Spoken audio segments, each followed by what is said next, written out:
Session is being recorded. Listo.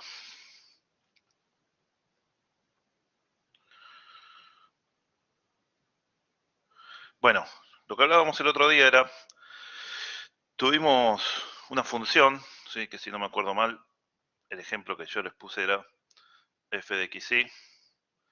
Igual, bueno, no me acuerdo si era y sobre x o x sobre y. Póngale si x es distinto de 0. No me acuerdo si era x sobre y o y sobre x. 0, ¿sí? Si x es igual a 0. Esta función tenía derivadas parciales, ¿sí? En el 0, 0.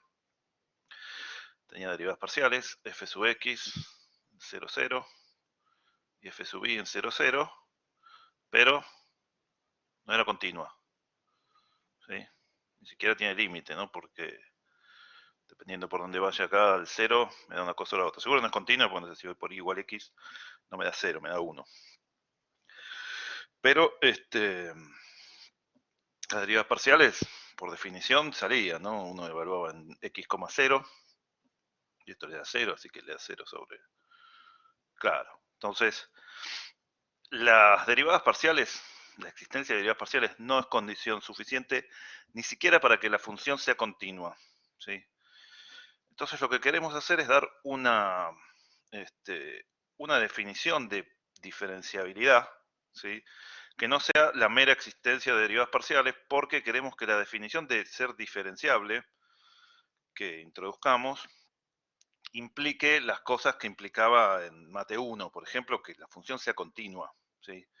Después vamos a pedir un poco más. Si en Mate 1 implicaba la existencia de una recta tangente, ahora bueno, en R2 pediremos que implique la existencia de un plano tangente, ¿sí?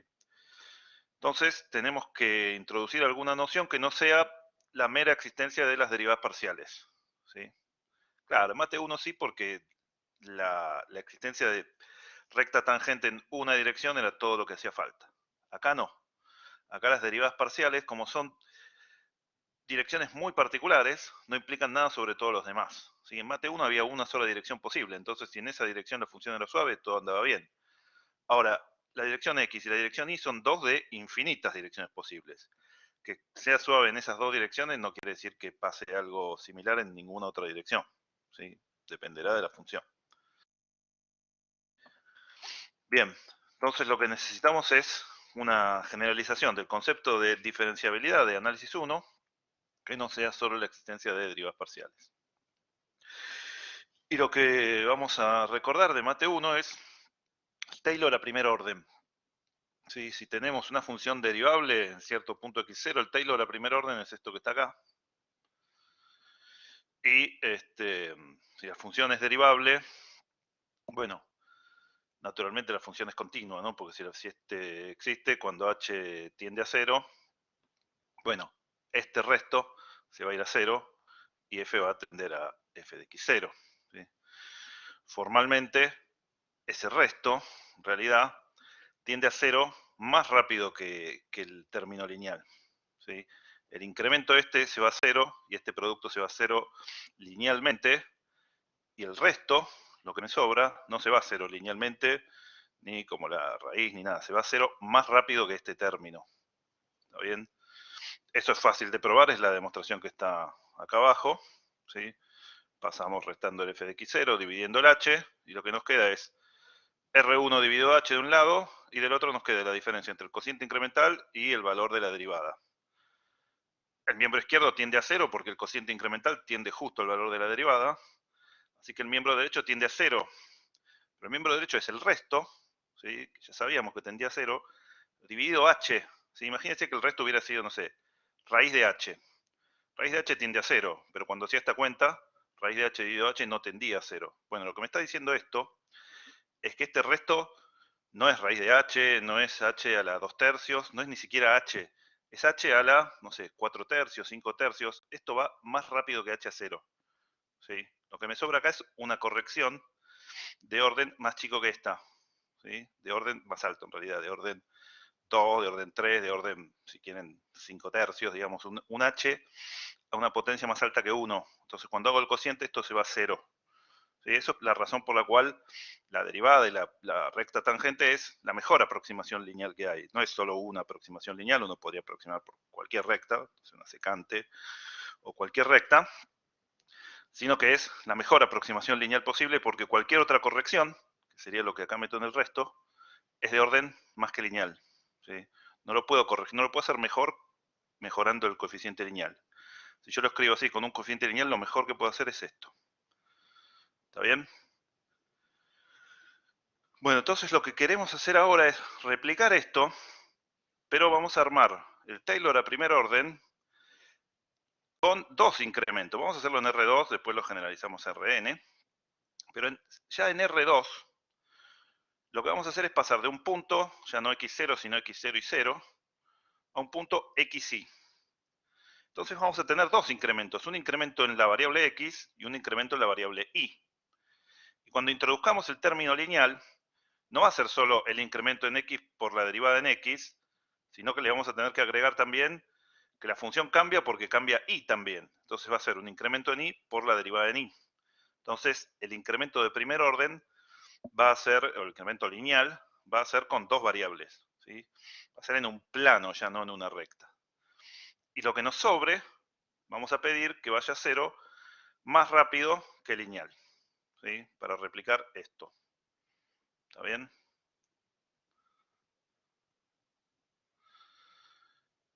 Bueno, acá ya tenemos la definición formal de diferenciabilidad, que lo que quiere es eso. Estamos en un punto x0 y 0 del dominio. ¿Sí? Siempre lo vamos a hacer en puntos interiores del dominio.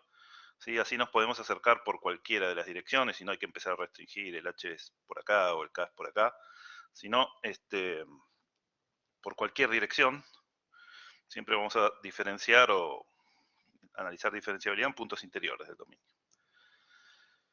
Bueno, entonces, en un entorno de este x0 y 0, o sea, una bola de radio delta, se puede escribir a la función, o al incremento de la función, fíjense, f de xy menos f de x0 y 0, ¿sí? Donde x es x0 más h, e y es y0 más k. Fíjense que hay un incremento en x, que es h, y un incremento en y, que es k. Hay dos incrementos. Bueno, el incremento de la función, ¿sí?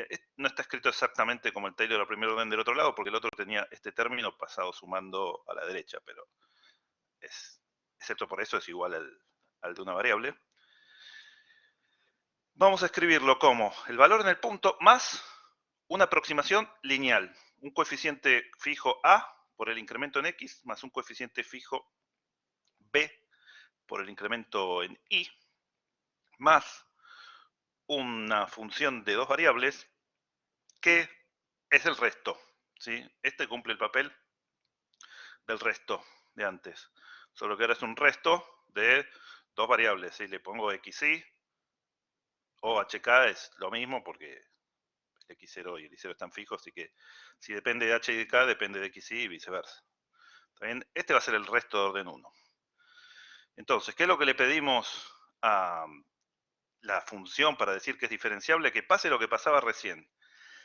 Que si yo lo puedo escribir como una aproximación lineal, ¿sí? Al incremento, o a la función como lo que vale en el punto más una aproximación lineal, lo que me resta tiende a 0, ¿sí? Porque si no la aproximación no sería buena, tiende a 0, pero tiende a 0 más rápido que h y más rápido que k.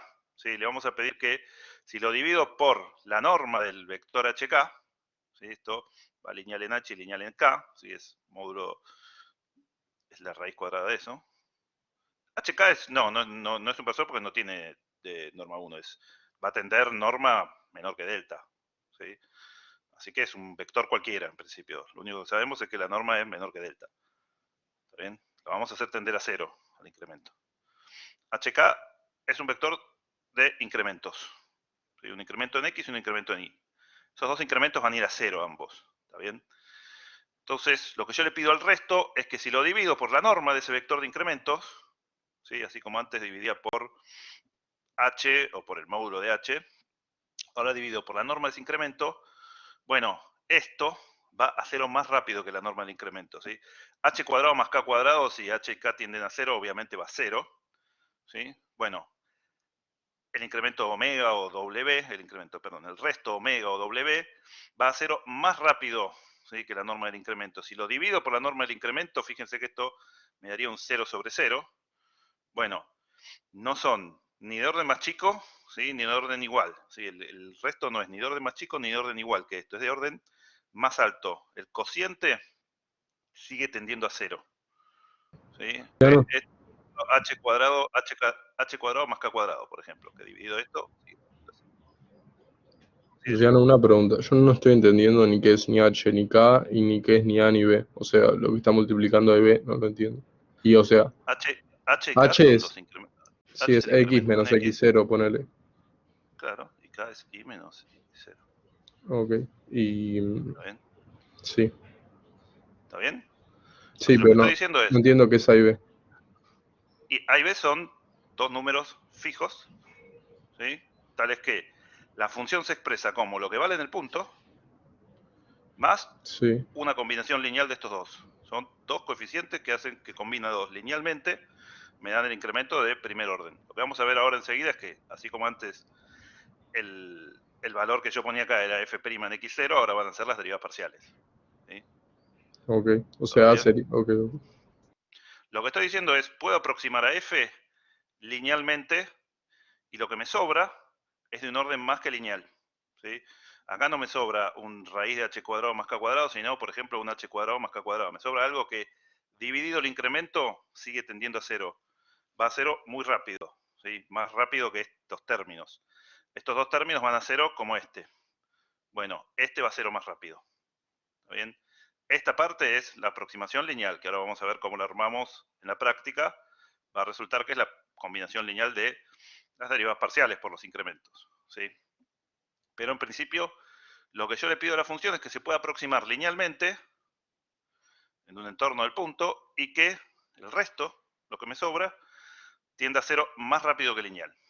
¿Está bien? Si hago la combinación lineal esta, si quieren, si la paso restando y divido por la norma, el límite de ese cociente tiende a 0, ¿sí? Esa es la forma en que lo vamos a usar en la práctica. Lo primero que vamos a mostrar ahora es que si pasa eso, A y B no son cualquier cosa, sino que así como antes el A, pongámosle, era f' de x0, ahora el A va a ser f sub x en x0 y 0, el B va a ser f sub y en x0 y 0, y esto va a ser muy análogo a lo que era en el caso univariado, solo que ahora, como hay dos variables, hay dos formas de incrementar, o sea, hay dos formas de moverse desde el x0 y 0. En realidad hay infinitas que son combinación lineal de esas dos formas de moverse.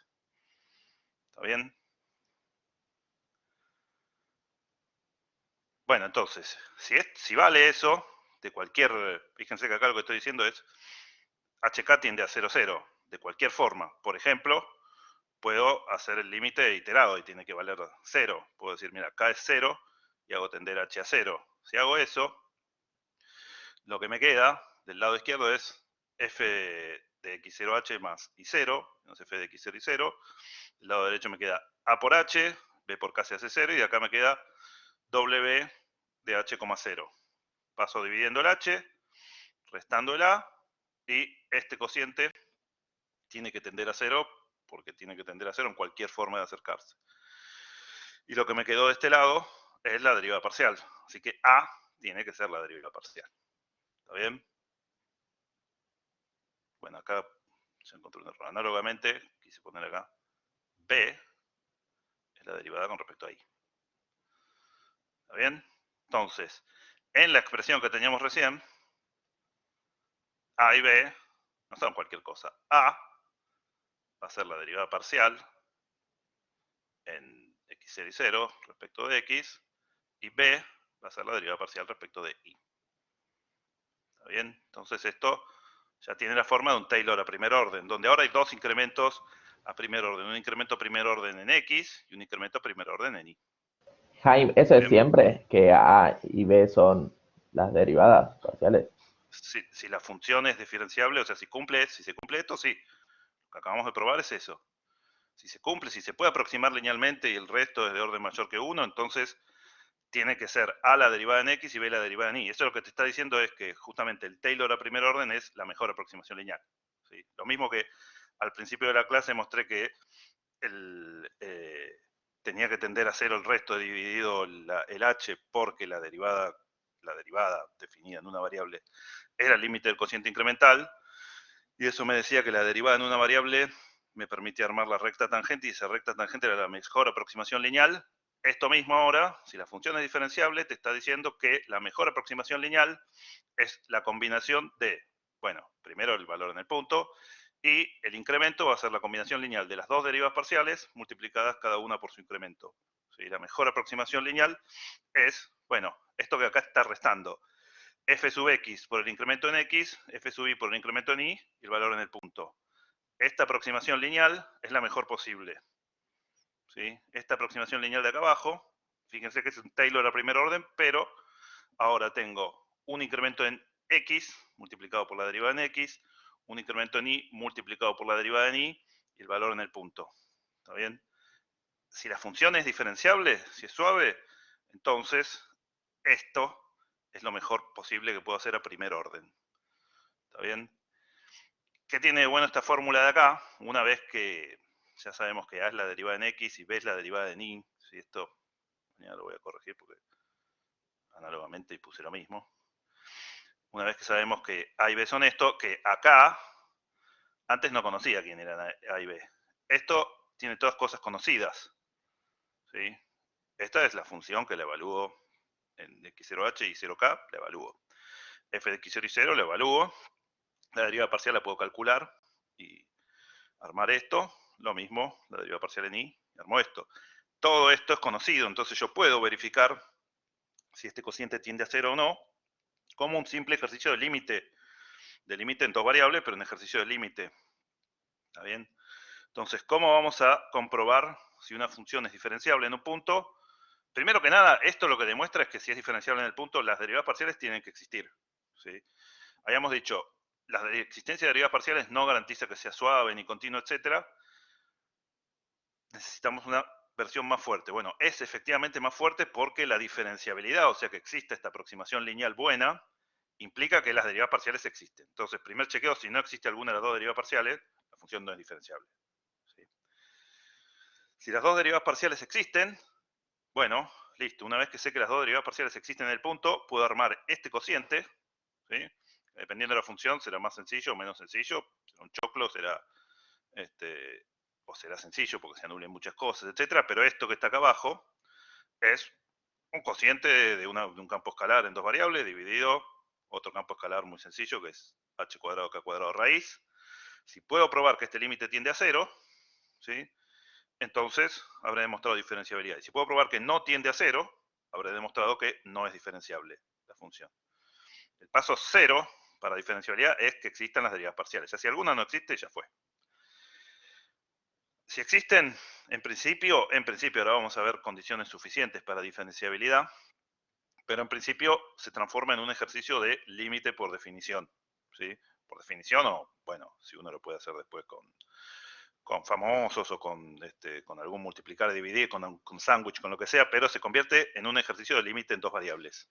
Por lo cual hay que armar esta cosa de arriba, dividirlo por raíz cuadrada h cuadrado k cuadrado, y bueno, fijarse si el límite tiende a 0. Simplemente Luciano, eso. una pregunta, Sí. el numerador del límite, ¿qué sería? O sea, la función evaluada en x0 más h menos el polinomio de Taylor de orden 1. Claro, exactamente. Esto que está restando acá, si le sacás el menos y le metes un paréntesis, ¿sí? Esto se vuelve un más, esto se vuelve un más. Fíjate que es la función en el punto, el incremento de x por la derivada en x, el incremento de y por la derivada en y. Entonces, esto de acá es el Taylor, llamémosle 1, ¿sí? En xy. ¿Sí? Entonces, es totalmente análogo a lo que hicimos al principio en una variable, solo que era en dos. ¿Sí? Es lógico que en dos variables, ¿sí? La función, cuando yo me muevo un poquito del x0 y 0, depende en qué dirección me vaya y depende de cómo sea la función, cambia por dos cosas. Si es muy sensible en x, ¿sí? Por ahí me muevo un cachito acá en x y la derivada esta es muy grande, esto aporta mucho. O por ahí me muevo mucho en x, pero esta derivada no aporta nada y esto no importa. Y lo mismo en y. Esto me dice más o menos cuánto responde la función al cambio en y esto me dice cuánto cambió y. ¿Está bien?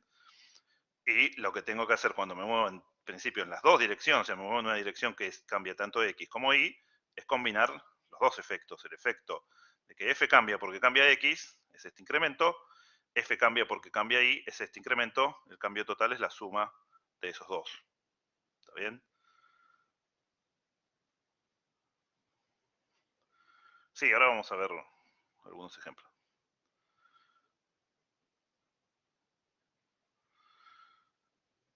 Bien. Al que le gusta usar x menos x0 y y menos y0 en lugar de h y k, esto es lo mismo, pero este era h, este era k, este es h, este es k. Cuando es en 0, 0, creo que es más común usar esta versión y hacer todo en x, y. Cuando es en un punto cualquiera, creo que es más común usar hk, pero bueno. Con cambios de variable siempre se puede hacer en 0, 0, ¿no? Uno define primero cambio de variable, no sé, t igual x menos x0, s igual y menos y0, y se puede hacer todo en el 0, 0 siempre. Así que no hay mucho problema con la notación que uno use. ¿Está bien? Bueno, entonces, lo que dice acá es que esencialmente, si a mí lo único que me dan es la función y me piden analizar diferenciabilidad por definición, ¿sí? O porque todavía no sé otra herramienta que no sea la definición, se convierte en un ejercicio de límite, ¿sí? Un límite que es, bueno, en principio excepto que la función sea discontinua en el punto, en cuyo caso va a ser trivial ver que este límite no da cero, porque si esto no tiende a cero y el denominador tiende a cero, esto explota. Pero si son funciones continuas, que es el ejemplo más común que uno le dan, es un límite indeterminado, le va a dar 0 sobre 0 y hay que trabajar con lo que venimos viendo desde hace 2 o 3 semanas de límite, ¿sí? Ya sea sándwich, o usar iterados, paramétricos, etcétera, para ver si no existe, o la definición, o los límites conocidos, o los cambios de variable, pero esencialmente una vez que uno verifica primero que las derivas parciales existen, es decir, el primer cálculo que uno hace son las derivas parciales. Si alguna de esas dos no existe, bueno, listo. ¿Sí? Después lo que uno hace es probar continuidad, por algo que vamos a ver ahora, que es que diferenciabilidad implica continuidad, y también porque si uno lo mira acá, como les decía, si la función no fuera continua, el denominador no tendería a cero, el numerador no tendería a cero, el denominador sí, y esto no podría dar cero. Así que esas son las cosas que uno verifica primero, continuidad y existencia de las derivas parciales. Una vez que uno pasó por ahí, hasta ahora no tenemos otra forma de hacer un ejercicio de diferenciabilidad por definición o de diferenciabilidad en general que no sea por definición, y hay que hacer el ejercicio de límite. Meter a f en el punto x arbitrario, meter f en el punto que me dieron, hacer los incrementos, combinarlos y tratar de acotar o tratar de demostrar que hay alguna curva por la cual no tiende a cero. ¿Está bien? Luciano, o sea, no entiendo esa parte en la que haces la derivada parcial con respecto a x. La haces en el punto x0 y 0 y después lo multiplicás por x menos x0. Claro.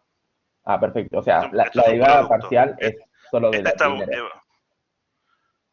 esto es la derivada evaluada en el punto por el incremento. Claro, perfecto. Esto es f sub x en el punto por el incremento h, llamado.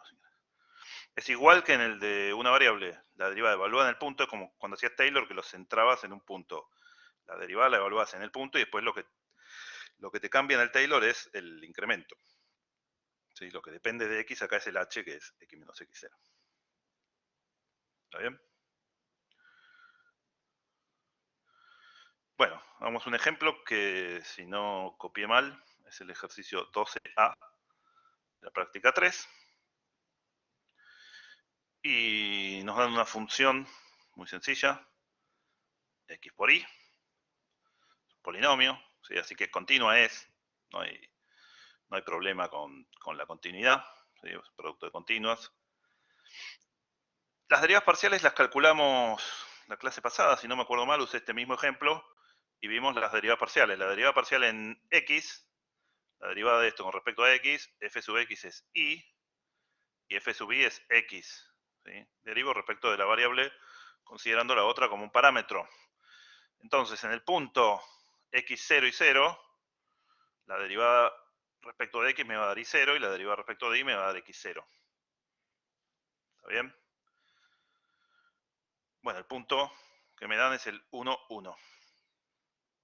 Entonces las derivadas van a valer 1 y 1. ¿Sí? Porque y0, que es la derivada en x, vale 1. Y x0, que es la derivada en y, vale 1 también. La función en el punto vale 1, porque 1 por 1 es 1. ¿Está bien? La función en y0 más h va a ser en 1 más h. En x0 más h es 1 más h. Y0 más k es 1 más k. Y lo que tengo que hacer es el producto de 1 más h por 1 más k. A eso le resto 1, que se valora en el punto, que va a ser este. Le resto 1 por h, que es la derivada y, evaluada en el 1, 1, que me da h. Me da 1, y después lo multiplico por h. La derivada respecto de y me da x, evaluada en el 1, 1, me da 1, multiplicado por k. Entonces, el numerador me queda la función evaluada en x0 más h y 0 más h, que es 1 más h, 1 más k. 1 más h por 1 más k, es la función esta, evaluada en el punto. La función evaluada en el punto me da 1 en el punto base, ¿sí? En el centro, x0 y 0.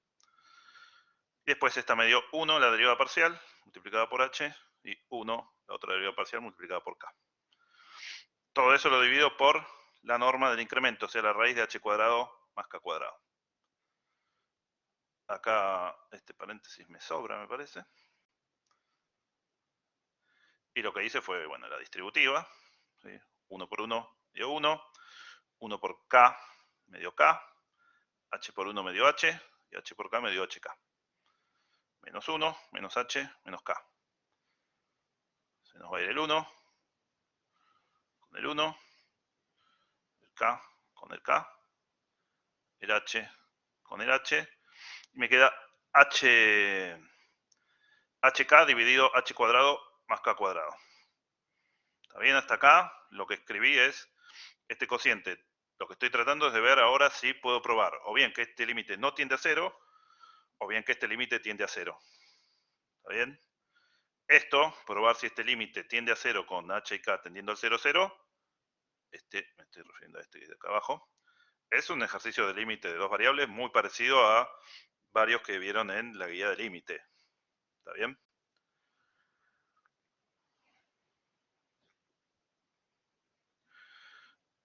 ¿Qué les parece? ¿Va a tender a 0 esto o no?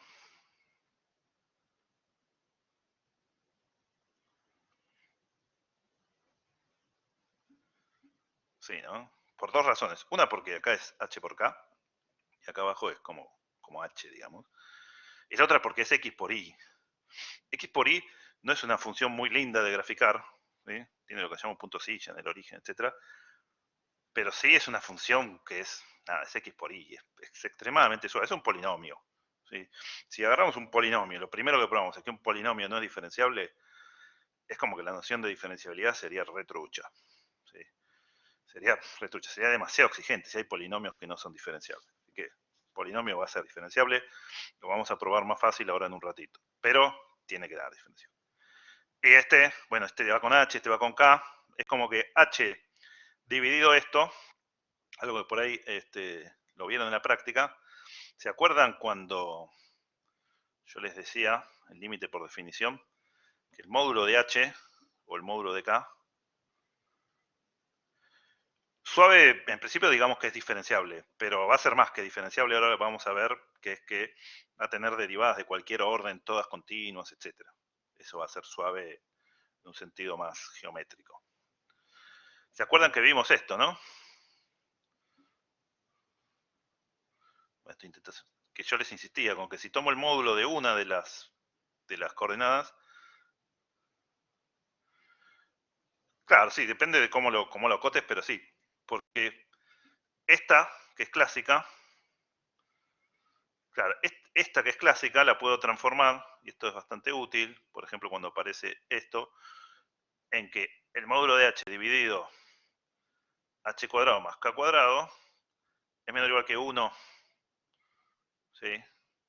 Entonces, cuando yo le tome módulo a esto, lo escribo como módulo de h por módulo de k arriba, Y al denominador se lo asocio a 1. Pónganle al h, se lo podría asociar al k también. Y digo, mira, este cachito, este factor, es menor o igual que 1. Entonces esto es menor o igual que el módulo de k, porque el otro factor que me sobra es más chiquito que 1. ¿Está bien? Creo que es lo que debe estar hecho en la otra hoja, o lo adelanto porque por ahí en la otra hoja no puse directo la acotación y no escribí tanto, pero esto que me decía Luciano y lo que me decía alguien más, este factor es menor o igual que 1. Entonces el producto total es un factor menor o igual que 1 por k. Y lo que me decía también él, es ahora uso la propia, la misma, pero con el módulo de k. Este es más chiquito que h cuadrado más k cuadrado. ¿Sí? Y este es menor que delta, por definición, ¿sí? O por hipótesis, este es menor que delta porque estoy en esa bola, y tomo delta igual a epsilon. Y listo. ¿Está bien? Es recontra diferenciable esta. Me quedó la acotación más sencilla posible. ¿Está bien? Voy a pasar de hoja a ver si del otro lado está hecho más o menos así.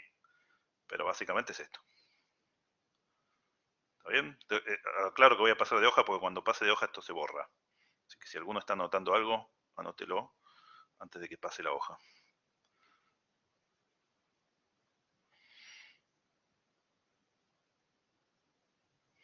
Bueno, igual creo que está esto del otro lado. Tenemos que probar esto y usamos estas dos. Y bueno, acá lo que no puse en el medio es lo que sí puse allá. Lo primero que hice fue escribir el módulo de h por el módulo de k y acoté el módulo de h por este. ¿Está bien? Y entonces esto lo acoté por 1. Tomamos delta igual a epsilon y siempre que hk esté en la bolita centro 0, 0 y radio epsilon, perdón, radio delta, el cociente de este en módulo va a ser más chiquito que epsilon. Bueno, este es un ejercicio de límite de los cuales ya vienen practicando bastante, así que no voy a insistir tanto sobre el ejercicio este en particular, pero sí que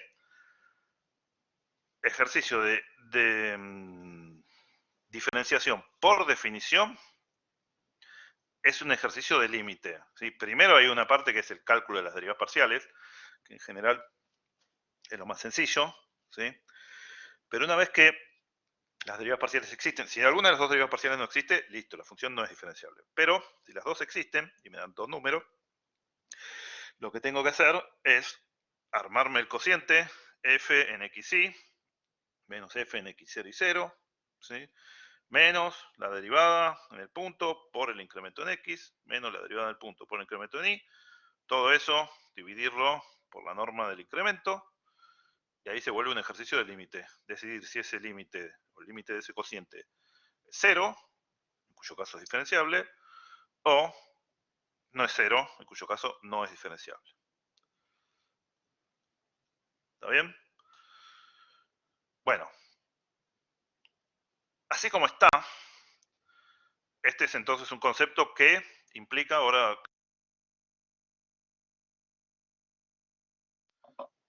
este PDF corta acá, y ahora vamos al otro PDF.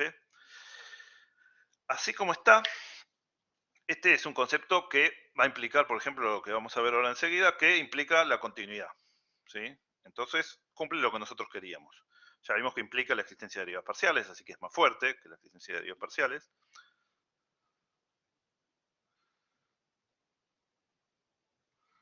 Bueno, en particular, eso va a ser una consecuencia. Que exista la derivada en cualquier dirección es algo necesario, lo vamos a ver ahora en el siguiente PDF, va a ser necesario, o sea, va a pasar, pero es más fuerte, porque puede haber una función que tenga derivada en todas las direcciones posibles y aún así no sea diferenciable, porque las derivadas direccionales siempre nos estamos moviendo en rectas, ¿sí? Entonces por ahí la función, si uno se mueve por rectas, es suficientemente suave, pero si uno se mueve por alguna curva extraña, no. Básicamente, geométricamente lo que va a querer decir, que lo vamos a ver, bueno, si no llegamos hoy, mañana, geométricamente quiere decir que gráfico de la función admite un plano tangente, ¿sí? Ese plano tangente, bueno, me va a permitir aproximarme por cualquier derivada direccional o por cualquier curva, ¿sí? Localmente. Entonces, geométricamente va a hacer eso, que existe el plano tangente. ¿Está bien? Claro, exactamente. Entre otras cosas, ahora vamos a ver enseguida que implica la existencia de todas las derivadas direccionales, implica la continuidad, ¿sí? Pero ninguna de esas por separado alcanza para garantizar lo que dijimos al principio, que es que la aproximación lineal tenga un resto que va a cero más rápido que lineal, ¿sí? Esa exigencia es más fuerte que pedir las derivadas parciales, las derivadas direccionales, la continuidad, etc. Vamos a ver también condiciones suficientes que nos van a garantizar la diferenciabilidad, que no van a ser necesarias, pero van a ser suficientes y van a ser mucho más fáciles de chequear, ¿sí? Y entonces, eso nos va a permitir a muchas funciones, por ejemplo los polinomios, las combinaciones de polinomios con exponenciales, etcétera, garantizar su diferenciabilidad simplemente analizando ciertas cosas fáciles de analizar que van a ser derivadas parciales. Pero esas van a ser condiciones suficientes, no necesarias. Bueno, este termina acá y pasamos al otro. A ver si ya lo subí.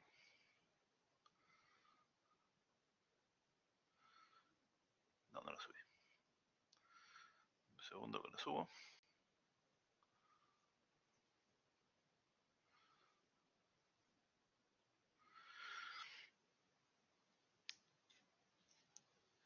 Porque el problema con la diferenciabilidad tal como la llevamos en este momento es que es conceptualmente buena, porque implica que la función es continua, o sea, vamos a ver que implica continuidad, suavidad, vamos a ver que implica derivadas direccionales, etcétera, pero no es práctico, porque ese cociente y límite de cociente, etcétera, es algo muy difícil de hacer, ¿sí? Algo muy difícil, algo muy trabajoso. Es como que en Mate 1 hubiéramos hecho todas las derivadas por definición.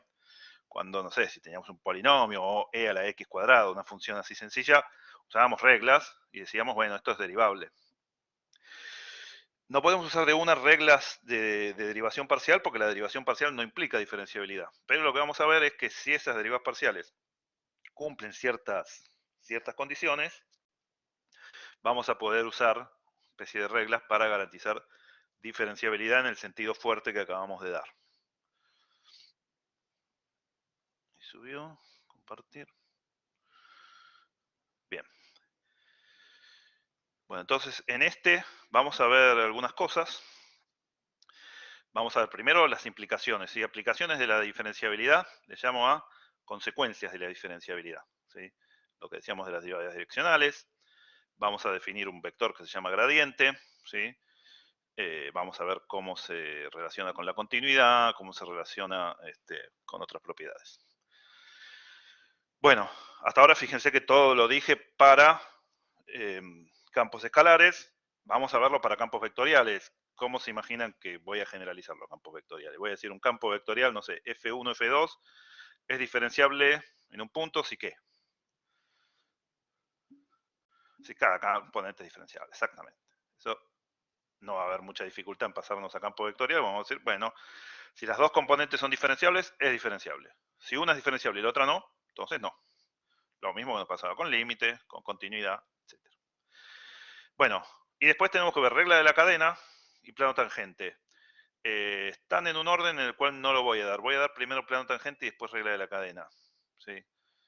No lo cambié porque me di cuenta hoy y ya había subido el PDF y no tenía tiempo de cambiarlo. Pero voy a tratar de dar primero plano tangente y después regla de la cadena porque es como está en la práctica. ¿Sí? En general yo llegaba con tiempo de ver las dos cosas en la misma clase, pero me parece que no estoy con tanto tiempo, así que, bueno, si mañana tenemos que ver una de estas dos cosas, lo que vamos a ver es plano tangente y regla de la cadena quedará para la semana que viene, o si hoy llegamos, veremos regla de la cadena mañana. Bueno, primero que nada, algo importante y que ya lo van a encontrar en la práctica que están haciendo ahora, es un vector asociado a un campo escalar, ¿sí? Del cual en principio, campo escalar F. Le pedimos que existan las derivadas parciales. Existen las derivadas parciales. Si existen las derivadas parciales, lo que podemos armar es un vector que tenga un campo vectorial, que tenga como, bueno, en principio un campo vectorial, en principio un vector, ¿no? Porque si es en un punto, esto va a ser un vector de números. Si después puedo encontrar las derivadas parciales en todo un conjunto, tendré un campo vectorial. Este campo vectorial lo que tiene es en cada componente la derivada, ¿sí?, correspondiente a el lugar que ocupa esa variable, ¿sí? En la primer componente tengo la derivada en x, en el segundo componente tengo la derivada en y, en la tercera la derivada en z, y así, si tengo n variables, voy derivando respecto de x1, de x2, de xn, y me armo un vector. Por ejemplo, en R2 vamos a tener la derivada en x y la derivada en y. Si me dan un campo vectorial f, que tiene derivada en x y derivada en y, me puedo armar un campo escalar. Un campo escalar f, me puedo armar un campo vectorial que lo voy a llamar gradiente de f. ¿Sí? Tiene un triangulito invertido, símbolo que se llama nabla. ¿Y qué es el gradiente? Es el campo que tiene como componentes a las derivadas parciales. ¿Sí? Imagínense que tengo, el que tenía antes, f de x igual x por y. El gradiente de f, ¿sí?, está definido en todo R2, porque esto es derivable en todo R2.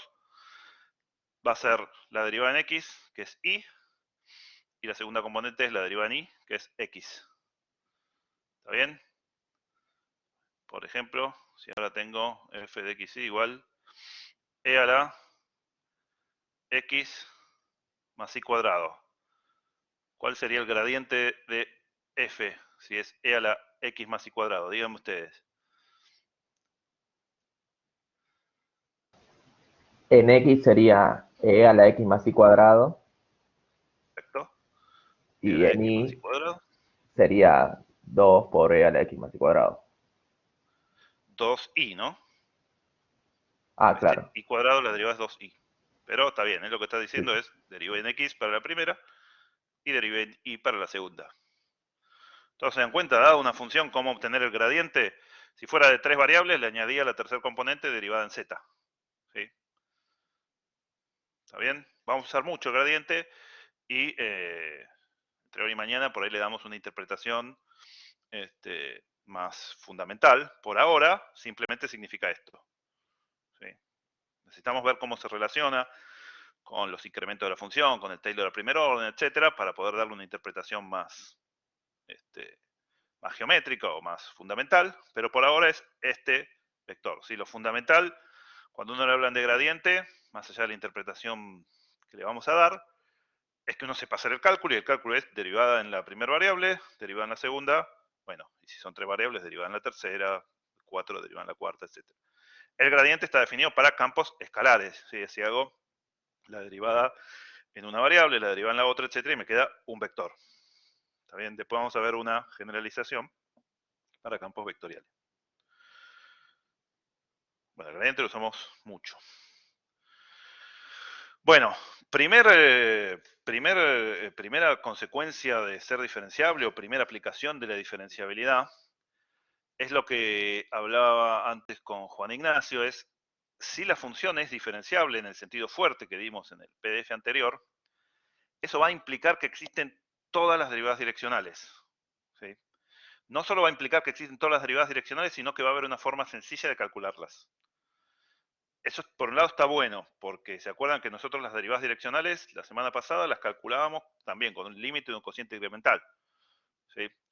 Y lo que les decíamos es, bueno, hay que hacerla. Las derivas parciales no hacíamos un límite de un cociente incremental, lo hacíamos a ojo, usábamos reglas. Pero la direccional teníamos que hacer sí o sí cociente incremental. Bueno, ahora, si podemos probar que la función es diferenciable, vamos a poder hacer las derivas direccionales simplemente, ¿sí?, calculando primero el gradiente y haciendo el producto interno o escalar por la dirección. ¿Está bien? Si la función es diferenciable en un punto, la derivada direccional en cualquier dirección existe y la puedo calcular simplemente haciendo el gradiente. ¿Por qué está bueno esto? Porque el gradiente calcula la derivada en x y la derivada en y con reglas, ¿sí? Eso lo miro y lo hago. Y después este producto vectorial, producto escalar, es una cuentita, no sé si esto es 1, 2 o 1, 2 dividido raíz de 5. Hago la primera por la primera, la segunda por la segunda y tengo la derivada direccional. Entonces, esto facilita las derivadas direccionales, evita tener que hacer las derivadas direccionales por definición. ¿Está bien? Entonces, primera consecuencia o aplicación de la diferenciabilidad es, si una función es diferenciable, hay derivadas en todas las direcciones. Ya vimos que existían las parciales, pero hay derivadas en todas las direcciones y el cálculo es armar gradiente en el punto, ¿sí? Esto me dará algún vector cualquiera, y hacer el producto escalar por la dirección. Simplemente. ¿Está bien? ¿Cuál es la desventaja, entre comillas, que todavía tiene esto, o lo que me faltaría acá? Yo la hipótesis que tengo acá es que f sea diferenciable, ¿no? Y entonces, para que esto termine de ser práctico, ¿qué es lo que me limita acá? ¿Qué es lo que hace que esto no sea tan práctico como parece hasta este momento? Que tenés que hacer igual, para ser diferenciable, lo tenés que hacer como por Claro, definición. exactamente. ¿Cómo sé si es diferenciable o no? Entonces lo que nos falta todavía, y vamos a ver ahora en un rato, es, bueno, una forma rápida de probar diferenciabilidad. Está claro que no lo vamos a poder hacer en todos los casos, porque si la función es partida y es horrible, bueno, habrá que hacerlo por definición. Pero que si me dan un polinomio no tiene sentido hacerlo por definición, también tiene que pasar. Tiene que haber alguna regla para las funciones buenas, entre comillas, que haga que probar diferenciabilidad sea fácil. Si yo logro hacer eso, esto sí se convierte en algo muy práctico, porque digo, bueno, la función es diferenciable por X razón que ahora vamos a ver. Y si me piden calcular las derivadas direccionales, simplemente hago el gradiente, que es fácil de hacer, porque es la derivada en X y la derivada en Y, que las hago con reglas, y multiplico por la dirección. ¿Está bien? Acá tenemos la demostración, porque esta es una de las que siempre se tomaba en los finales. Como les aclaré, yo ahora en diciembre, ni en diciembre, ni en la fecha que esté yo, voy a tomar demostraciones, pero esta era la que más aparecía en todas las fechas. Simplemente, ¿sí? Lo que hacemos es la definición de diferenciabilidad. ¿Sí?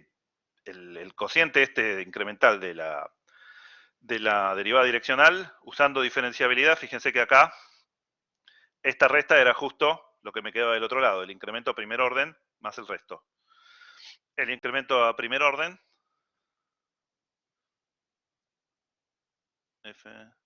abajo sí, acá está bien y acá está mal. Es este mismo, pero tachado el t, así que sí.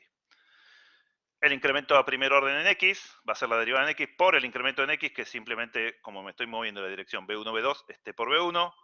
El incremento en y es t por b2. Y el resto, bueno, será el resto. Pero que tienen estos, tienen un t factor común, que lo simplifico y corrigiendo lo que me decía David recién, que es, este es una y, que es este mismo al que le taché t, ¿no? Estos dos son constantes y son justo el producto escalar que está acá. F sub x por b1, f sub y por b2. Y lo que me sobra, que es el resto dividido t, tiende a 0 por la hipótesis de diferenciabilidad. ¿Está bien? Bueno, entonces, diferenciable implica que existen todas las derivadas direccionales.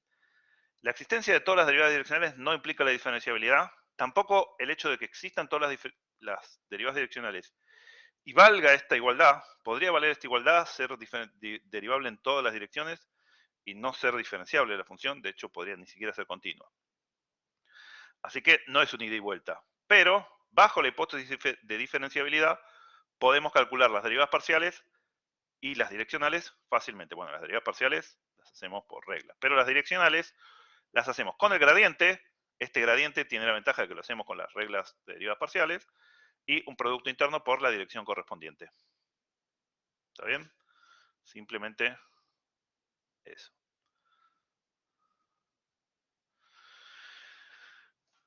En la guía hay varios ítems de calcular derivadas direccionales usando esto. Lo que todavía vamos a necesitar es, lo que ahora voy a dar en unos minutos, son condiciones para garantizar diferenciabilidad. Sí, ahora vamos a hacer un ejemplo después de que veamos esas condiciones, porque no quiero volver a perder tiempo, entre comillas, mostrando la diferencialidad por definición de, no sé, la exponencial de un polinomio o algo así, que me haría perder el tiempo, dado que ahora en unos minutos vamos a ver una condición suficiente. Bueno, aprovechando lo que acabamos de poner de las derivadas direccionales, fíjense, cuando yo hago el producto escalar, ¿no?, de dos vectores, hago componente por componente en la primera, componente por componente en la segunda y sumo. Hacer esa cuenta para dos vectores cualquiera es equivalente a hacer esta otra que está de este otro lado. No sé si alguna vez la vieron, en mi época se daba en el colegio de esta forma y esta otra se usaba en la facultad. Bueno, es la norma de un vector por la norma del otro por el coseno del ángulo. Perfecto. Y entonces, ¿qué es lo que me dice? Este coseno siempre como es en módulo.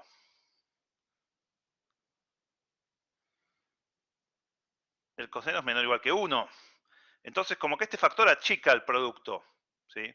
Lo que me está diciendo este coseno que aparece acá es que cuando yo proyecto, la proyección es más corta que el vector que proyecté. Simplemente eso. Cuando yo proyecto, lo que proyecto acá es la norma de esta multiplicada por el coseno. Me quedo más corto. ¿Cuándo es máxima la proyección? Cuando esta flecha que baja va a ser lo más parecida posible a la que ya estaba a la proyección. ¿Cómo tendrían que ser estas dos direcciones? Claro, cuando el coseno da 1, que es cuando alfa es igual a 0. Si yo tengo B y W en la misma dirección, ¿sí?, tengo B acá y W acá, la proyección es lo mismo que el vector. Y entonces, como bien me dicen ustedes, es equivalente a que el coseno sea 1, que el alfa sea 0, y ahí no pierdo nada, ¿sí? Entonces, ¿cuál es la dirección que hace máxima el producto interno o escalar? Es la dirección de, bueno, tener una dirección única.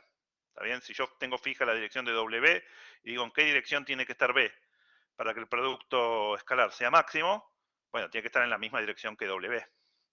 Entonces, la proyección esta lo que hace es maximizar el producto escalar cuando las dos direcciones son iguales. ¿Está bien?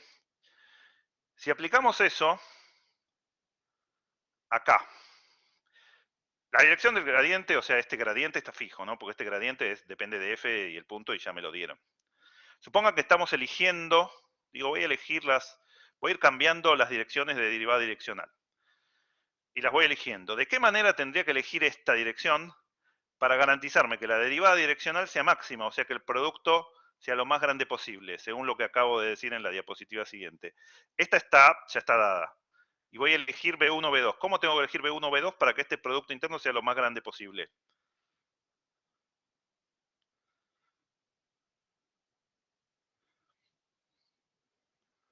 Según lo que acabo de decir recién.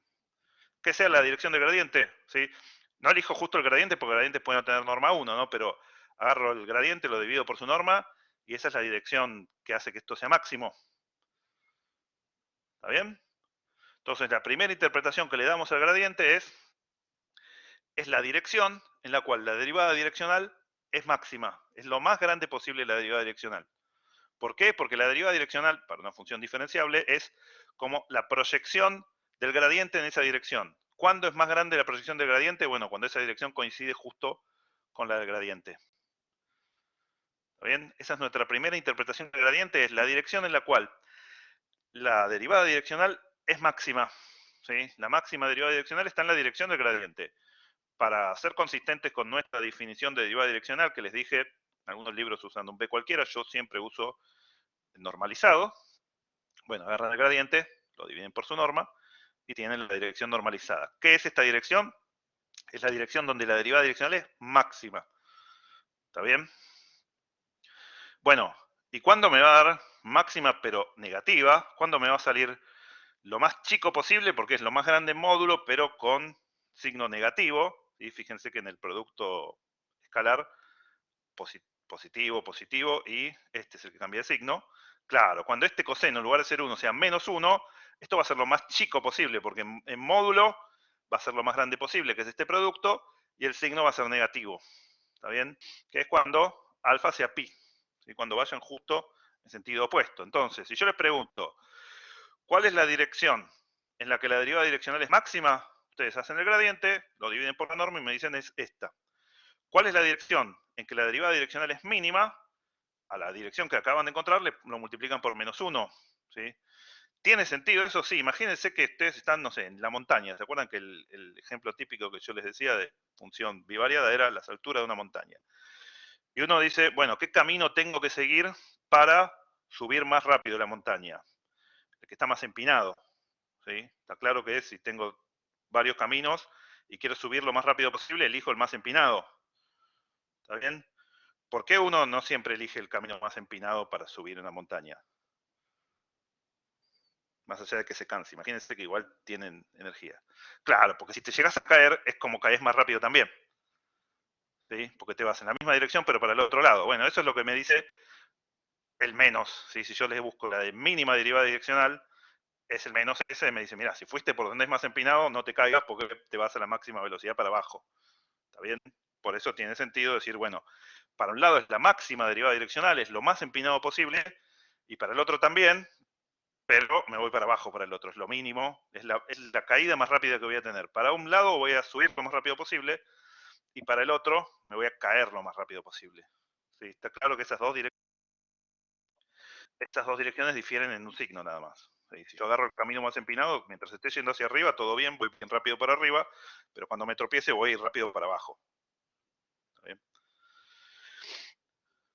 Bueno, fíjese que el incremento lineal, ¿sí? Cuando empezamos con Taylor, ¿sí? Yo dije, bueno, f de xy, vamos a escribir esto de acá abajo con el f de x0 y 0 del otro lado. Yo lo que decía es, bueno, acá f sub x en el punto, por x menos x0, más f sub y en el punto, por y menos y0. Y esto no es un igual, ¿no? Si pongo nada más que eso, acá pongo un aproximado. Lo que hice acá fue, al resto, sacarlo. Dije, esta es la aproximación. Entonces, la aproximación del incremento, ¿sí? Que sería desde este punto, cuánto cambió la función, la aproximación del incremento es este cacho de acá. La derivada en x por el incremento en x más la derivada en y por el incremento en y. Lo que yo venía diciendo es, cuánto cambió x multiplicado por la respuesta que tiene la función a x, cuánto cambió y multiplicado, bueno, acá tendría que llegar hasta acá al cuadrado. Cuánto cambió en y cuánto cambió la y por la respuesta que tiene la función al cambio en y. Eso es lo que puse acá. El incremento de la función viene bien aproximado por f sub x por incremento en x más f sub y por incremento en y. Lo puedo escribir como el gradiente por el vector de incrementos, ¿sí? Con este por el producto escalar. ¿Está bien? Y entonces, ¿en qué dirección va a ser máximo este incremento? De nuevo, si este gradiente está fijo, tengo que elegir el incremento, el x0 y el y0, perdón, el x y el y, mejor dicho, no el x0 y el y0, el x y el y, que es lo que cambio, lo tengo que elegir de forma tal que vaya en la misma dirección del gradiente. Entonces, el hecho de que sea la máxima derivada direccional me está diciendo, análogamente, que es la dirección en la cual crece más rápido la función. ¿Sí? Es la misma interpretación que estaba dando recién. Si la función me da la altura, me voy por el camino más empinado y es lo más rápido que crece la altura. ¿Sí? Y por el camino ese para abajo es lo más rápido que cae la altura.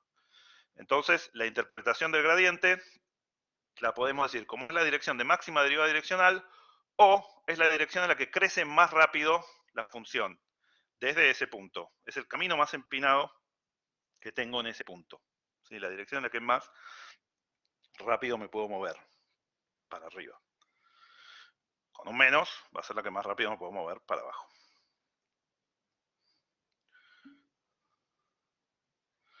Sí, en optimización va a ser clave esto y es útil no solo, bueno, en optimización va a ser clave desde lo práctico y desde lo teórico también, ¿no? Porque si yo estoy buscando, por ejemplo, ¿sí? El máximo de una función y estoy en un punto en el cual el gradiente no es 0, yo diría, bueno, acá no puede estar el máximo, ¿no? Porque si me muevo en la dirección del gradiente, tengo crecimiento. Y ahí voy a decir, bueno, sigo hasta que el gradiente se haga 0, porque si el gradiente no se hace 0, siempre me puedo mover y esto crecer.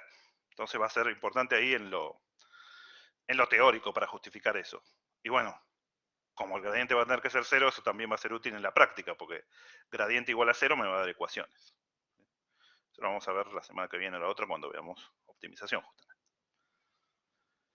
Por ahora, además, lo doy porque en la guía a veces la pregunta de calcule el gradiente está formulada como indique la dirección de máximo crecimiento o indique la dirección donde la derivada direccional es mínima o máxima.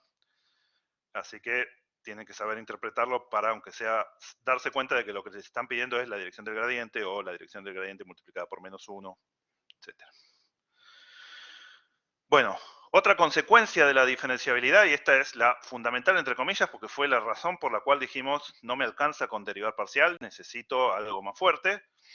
La noción de diferenciabilidad dada implica la continuidad, ¿sí? Si una función es diferenciable en un punto, en el sentido que dimos al principio de la clase, ¿sí? Que exista la aproximación lineal y el resto vaya a 0 más rápido que lineal, si se cumple que el cociente de esas dos cosas tiende a 0, etc., si es diferenciable en el sentido que dijimos, entonces seguro es continua, ¿sí? No va a pasar como veíamos algún ejemplo de derivadas parciales existen y la función no es continua. No, si es diferenciable, o sea, si ese cociente feo que vimos tiende a 0, la función es continua. Bueno, simplemente acá es, de nuevo, siempre es escribir el incremento en función de la aproximación lineal más el resto, ¿sí? La aproximación lineal tiende a 0, naturalmente, porque son constantes multiplicadas por los incrementos y los incrementos tienden a 0, así que esto tiende a 0. Y este otro, bueno, si tendía a 0 dividido por la norma, es más o menos evidente que tiene que tender a 0 sin dividir por la norma, ¿sí? Simplemente, bueno, multiplico y divido por la norma. Este factor tiende a 0 y este también, así que esto tiende a 0 recontra rápido. ¿Está bien? Entonces, efectivamente, diferenciable implica continua porque entonces el límite de este lado, que es la diferencia entre la función en el punto y la función en el punto base, ¿sí? En el punto xy y en el punto x0 y 0, tiende a 0, que es una de las condiciones equivalentes de continuidad que vimos la semana pasada. Esta también era, entre esta y la otra, siempre alguna de las dos había en los finales. De nuevo, yo no voy a tomar demostraciones, pero si más adelante se toman o algo, estas son típicas. O si agarran exámenes viejos, verán que esta o la anterior eran muy comunes. Bueno, antes de pasar a funciones suaves. Esto parece medio teórico, ¿no? Yo dije, diferenciable implica continua. ¿Cómo lo puedo usar en la práctica esto? Yo digo diferenciable implica continua. Piensen en cómo lo usábamos en Mate 1, usábamos, cuando veíamos derivabilidad, ¿sí? Y me decían, bueno, no sé, encuentre A y B para que tal función partida sea diferenciable, etcétera. O para decir, mira, tal función seguro no es derivable, ¿qué es lo que podríamos hacer? ¿Cómo me podría servir esto? Si me dan una función y digo, ¿es diferenciable o no? Claro, exactamente. Lo que dice Jeremías es, la continuidad yo la sé chequear más rápido, ¿sí? Porque no tengo que dividir por nada, ¿sí? Me fijo si la función es continua o no. Y si no es continua, lo que él dice no es diferenciable, porque si fuera diferenciable sería continua. Entonces esta me sirve para matar diferenciabilidad, para decir, mira, no es continua, así que no es diferenciable. ¿Está bien? Sin tener que mostrar que el límite S no tiende a 0, etc. O sea, con esta implicación, si yo tengo una función y veo que no es continua, seguro no es diferenciable. ¿Está bien? Entonces ya tienen, bueno, todos los ejemplos de funciones no continuas que vieron en la guía 2, los tienen como ejemplo de funciones no diferenciables. ¿Está bien? Y es muy común en los ejercicios que la demostración de que no es diferenciable la función venga por ese lado, por la discontinuidad. No es el caso general, ¿sí? Hay funciones que son continuas y no son diferenciables. Y en la guía está el siguiente, que se los dejo para hacer en la práctica, o si quieren, pues lo vemos, no sé, la raíz cúbica de y al cubo más x al cubo. Uy, bueno, esto es una x. Esta función es continua, en el 0, 0, pero no es diferenciable del 0, 0. ¿Sí? Así que no es que es la única forma posible. A esta, si le piden en el ejercicio, les piden probar que esta no es diferenciable. ¿Cómo lo haríamos? Bueno, hacemos las dos derivadas parciales, armamos el cociente y vemos que ese cociente no tiende a 0. no queda muy difícil probar que ese cociente no tiende a cero, pero no sale por continuidad, porque la función esta es continua. ¿Sí? Es continua, pero no es diferenciable. Eso está en, no me acuerdo si es el ejercicio 12 o qué, lo puse ahí. Bueno, entonces, de nuevo,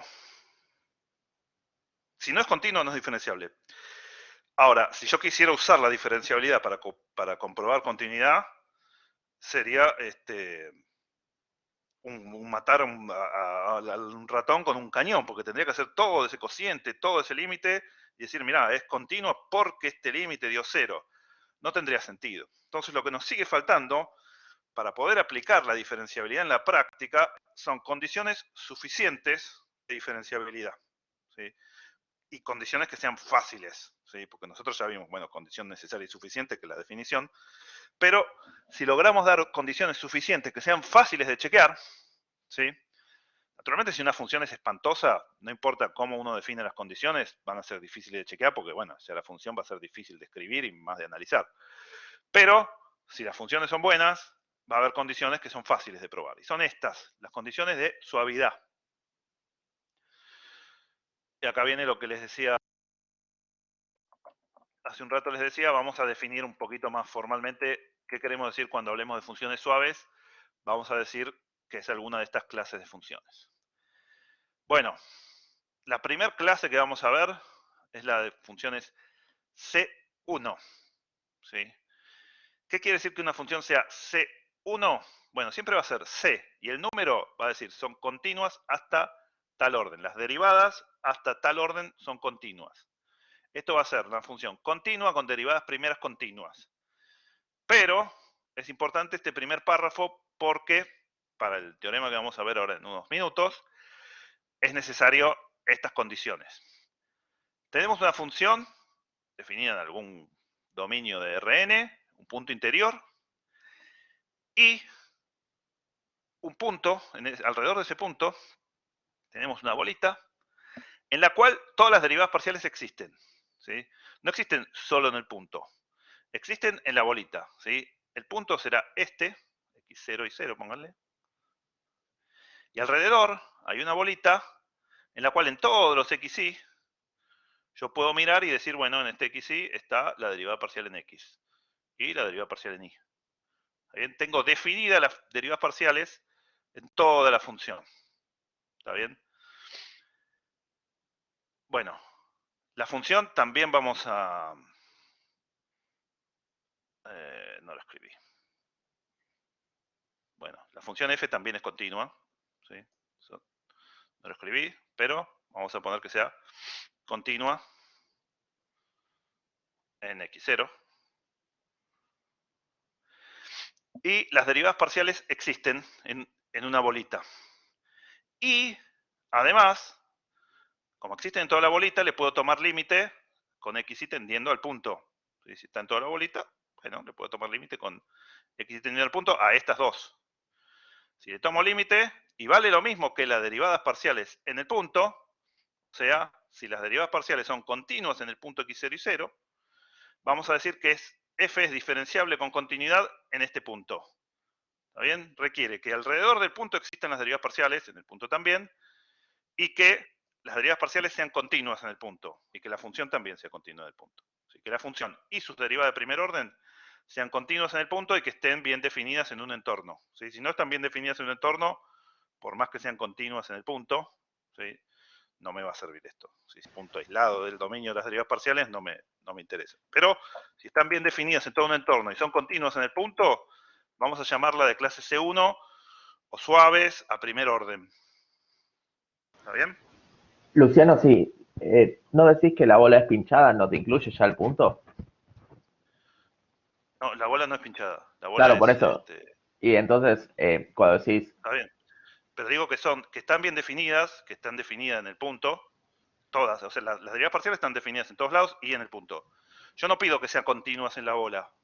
En la bola por ahí las derivadas parciales son una porquería, pero en el punto son continuas. perfecto. También por ahí en un punto acá lejos no es continuo, pero no me importa. Lo que me importa es que sean continuas en el x0 y 0. ¿Está bien? Bien. A veces si uno quiere ser más exigente, cosa que nosotros no tenemos necesidad de hacerlo, pero en geometría diferencial a veces es común, decir que efectivamente sean continuas en toda la bola. Bueno, eso implica naturalmente en el punto también. Y en geometría diferencial en general, la condición de C1 es sobre toda la bola. A nosotros no nos hace falta eso. ¿Sí? Si lo miran en el libro de Apóstol, que es donde lo tomamos nosotros, con que sea continua en el punto y esté definida alrededor del punto, nos va a alcanzar. ¿Sí? Estén definidas las derivadas parciales. Hay un ejemplo en la guía, ¿sí? No puse como ítem probar que las derivadas estas no están definidas, pero lo podrían hacer. ¿Sí? Hay un ejemplo que es una función, no me acuerdo el número de ejercicio ahora, pero es una función que vale, pónganle 0 o 1 en el eje X y en el eje Y, ¿sí? Y después, fuera de ahí vale, póngale 1 o 2, ¿sí? el otro valor. Si viene siempre siendo, póngale 1 por acá, y vale 0 justo en los dos ejes estos. Bueno, esta función es deliberadamente una que normalmente se usa como ejemplo de una función que tiene derivadas parciales en el punto, ¿sí? Las derivadas parciales son continuas en el punto, pero no están definidas en una bolita alrededor. Y la función no va a ser buena, o sea, no va a cumplir el teorema que vamos a ver ahora. No, es una curiosidad eso, así que yo no hice hincapié en eso en la guía, ni voy a hacer hincapié en eso en general. Yo lo que voy a hacer hincapié ahora es en la aplicación práctica de esto, que va a ser con funciones que es fácil ver que cumplen esto, ¿sí? Por ejemplo, si yo tengo un polinomio, ¿sí? La derivada de un polinomio, ¿qué es? Seguro, es otro qué.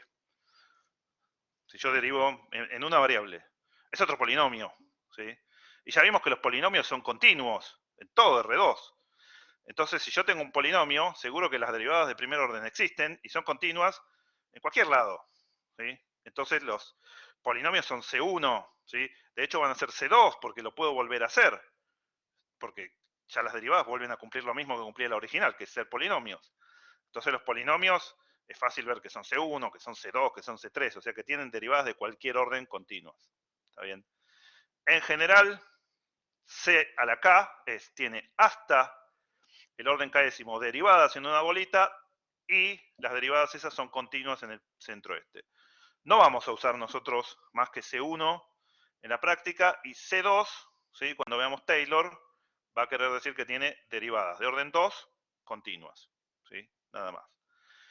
Y de nuevo, en 99% de nuestros ejemplos, excepto que sea, como les decía, un ejemplo armado deliberadamente para probar que algún teorema da condiciones suficientes y no necesarias, o alguna curiosidad así, en general en la práctica nosotros vamos a usar, no sé, la exponencial de un polinomio. Bueno, las derivadas parciales son exponenciales por polinomios, son continuas, seguro que es C1, ¿está bien? Entonces esto que acá parece muy abstracto y que para una función horrible es abstracto, o sea, es abstracto, es feo de probar, en la práctica no va a ser feo de probar, van a ser funciones que podemos usar. De hecho, si no es fácil de probar, para lo que nosotros lo vamos a usar, que es para como condición suficiente de diferenciabilidad, no tendría sentido usarlo, porque si es muy fea la función, ponerse a probar que existen las derivadas parciales por ahí es más difícil que hacer el límite de diferenciabilidad por definición. Entonces, no voy a demostrar diferenciabilidad mostrando que es C1, porque es más difícil mostrar que es C1 que el límite del cociente de diferenciabilidad. Pero si es fácil probar que es C1, por ejemplo, un polinomio, el coseno de un polinomio, esas cosas, vamos a poder aplicar el siguiente teorema. El teorema, ¿sí? Cuya demostración está en el apunte que le subí de diferenciabilidad, y si no me acuerdo mal, si la demostración no la saqué del Apóstol, la saqué del Lajes Lima, pero son muy parecidas. No es una demostración conceptualmente difícil, pero es medio molesto porque hay que usar el teorema del valor medio de Lagrange que vimos en Mate 1 varias veces, ¿sí? Y es medio técnica, así que esta nunca la tomábamos. De hecho, en general creo que no tenía tiempo ni de darla aún cuando veíamos presencial, casi siempre daba esto como, bueno, miren la demostración en el apunte o en el Apóstol, porque era larga y no aporta mucho la demostración. Pero, sí en la práctica. Si la función es C1 en un punto, o sea, si tiene derivadas parciales definidas alrededor del punto y las derivadas parciales son continuas en el punto, la función es diferenciable. ¿Cómo usamos eso? Acá está la aplicación fundamental, acá abajo. Podemos probar diferenciabilidad en muchos casos. Por ejemplo, e a la 2x por y cubo. Y me dicen, bueno, encuentre la derivada direccional en la dirección 1 medio raíz de 3 sobre 2 en el punto 3 menos 1. ¿Qué es lo que yo digo? Bueno, si yo pruebo que la función es diferenciable, puedo usar el teorema que vi hace un rato, derivada direccional igual gradiente por dirección. ¿Cómo pruebo que es diferenciable? Hago las dos derivadas parciales que están definidas en todo su dominio. La derivada parcial en x me queda 2 por y cubo, por la misma exponencial. La derivada parcial en y me queda 6x cuadrado y por la misma exponencial. Y ambas son continuas en todo R2 porque son producto de continuas. ¿Sí? La exponencial compuesta con el polinomio es una composición de continuas. Y el otro factor que tengo es un polinomio. Así que esto no hay nada que agregar acá, excepto si quieren acá una frase de son continuos porque son productos y composiciones de continuas. ¿Sí? Pero seguro que estas dos funciones son continuas. ¿En dónde? En cualquier lado, en particular en el punto 3 menos 1, pero en principio en absolutamente cualquier lado. Así que esto mismo que estoy haciendo en el 3, 1, lo puedo hacer en cualquier otro punto. Como las dos derivadas son continuas, la función es diferenciable en todo su dominio, porque no importa qué punto tenga, seguro que están definidas en el entorno, porque están definidas en todo R2, y seguro que son continuas en el punto, porque son producto de continuas. Entonces es diferenciable. Y entonces, ¿cómo calculo la derivada direccional? Hago el gradiente en el punto y le hago producto escalar con la dirección. El gradiente en el punto es simplemente cada una de estas, evaluarlo en el 3 menos 1, ¿sí? Me va a dar menos 2 y la exponencial esta quedará menos 6. Menos 2 por el a menos 6. ¿Sí? Después acá, 6 por 3, 18. Menos 1 al cuadrado es 1, esto es 18. Y e a la menos 6. Este factor que estoy marcando acá con la manito, que ahora lo clavo acá, con esto, este factor, por decirle así, en el producto escalar, es el gradiente, que es simplemente tomar las dos derivadas parciales y evaluarlas. ¿Está bien? Y hago producto escalar por la dirección, este es B. Bueno, acá la cuenta me quedó un número feo, pero es sencillo, es un medio por el primero, más raíz de 3 sobre 2 por el segundo. ¿Sí? Me quedó 9 raíz de 3 menos 1 por esto, chequen que la he hecho bien, pero ¿se entiende? Entonces, finalmente logré hacer práctico todo esto, porque tengo una función. Si a mí me dan una función como esta, que es buenísimo, porque es una exponencial compuesta con un polinomio, listo, no tengo que hacer ni diferenciabilidad por definición, ni casi C1 por definición, porque C1 hago las derivadas y veo que son continuas, y no tengo que hacer tampoco la derivada direccional por definición. ¿Sí? Simplemente hago la derivada direccional con la regla de gradiente en el punto por la dirección. ¿Está bien? Todas estas, no sé, vamos por la página 9, estas 8 páginas anteriores nos llevaron finalmente a la aplicación que será, no sé, el ejercicio 13 o 14 de la guía, que es hacer las derivadas direccionales mediante la aplicación de la diferenciabilidad. Es diferenciable porque es C1 y entonces hago la derivada direccional como gradiente por dirección. ¿Está bien?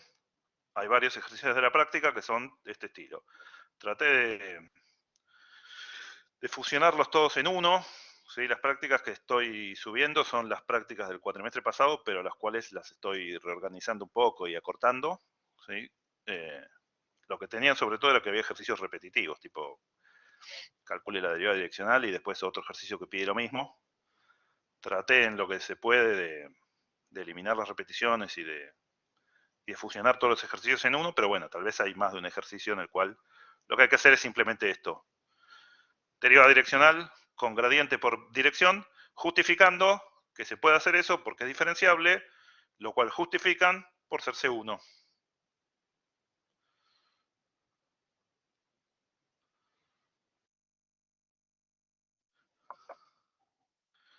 Bien.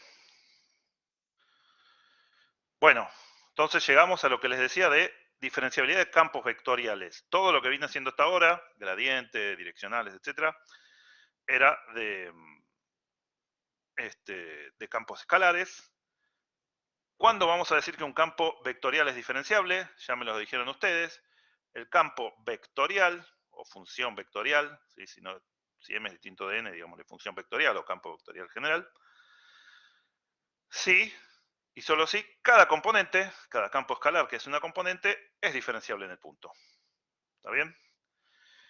Bueno, y lo que me armaba con un campo escalar era el gradiente, que era un vector.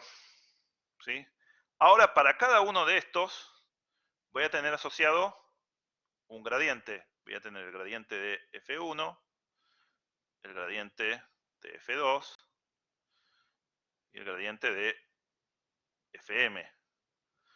Lo que seguro tienen todos estos gradientes es la misma dimensión, ¿no? Porque dependen de la misma cantidad de variables, de n variables. ¿Qué voy a hacer con estos gradientes? Voy a armar una matriz, a la cual voy a llamar matriz derivada, o matriz diferencial, o matriz de Jacobi, ¿sí? O de Jacobi, que es el equivalente a la derivada, ¿sí? En una variable, o al gradiente en varias variables, pero para campos vectoriales. ¿Está bien?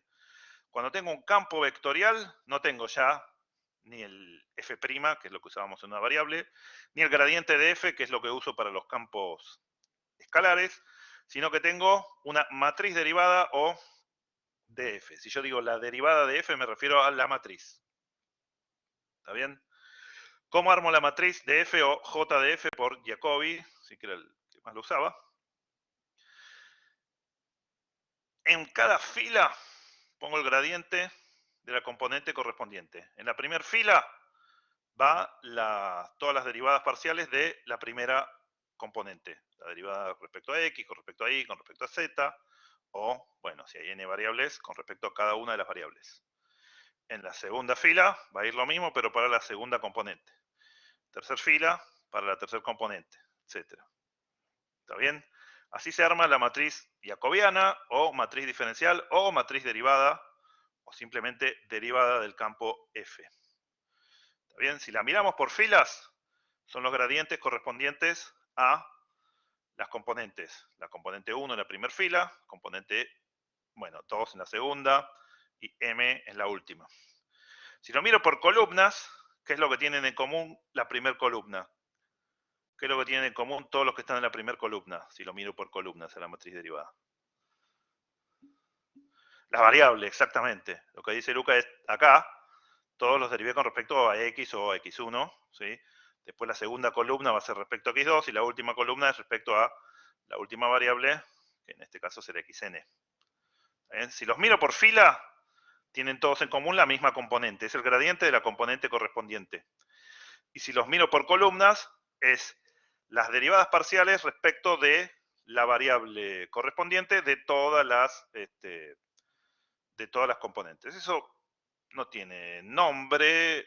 En algún ejercicio que creo que borré,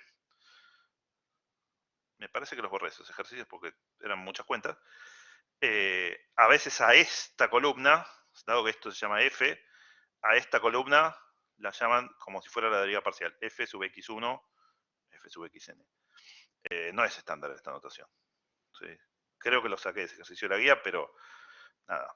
Si uno se quiere referir a alguna de estas columnas, en general tiene que aclarar la notación, porque esta notación, si bien es más o menos intuitiva, es decir, mira, si tengo f, tiene tres componentes que dependen de x y z, la derivada con respecto a x es, bueno, lo que tiene la derivada respecto a x de cada una de las tres componentes tiene sentido, pero no es una nomenclatura estándar como la del gradiente.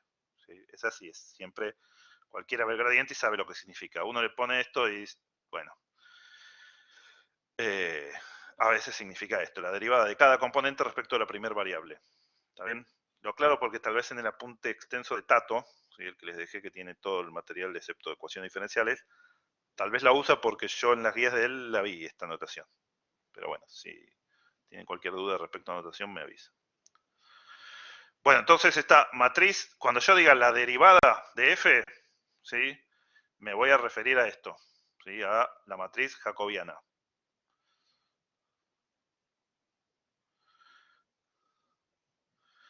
Bien. Y en regla de la cadena vamos a hacer eso. Pero, como les dije al principio de la clase, regla de la cadena está en la práctica 4. Y en la práctica 3, los últimos ejercicios son de plano tangente. ¿Sí? Así que lo que vamos a hacer ahora en el ratito que nos queda es avanzar y después mañana vuelvo a regla de la cadena. ¿Está bien? Además prefiero tener una hora entera para regla de la cadena, que es más difícil.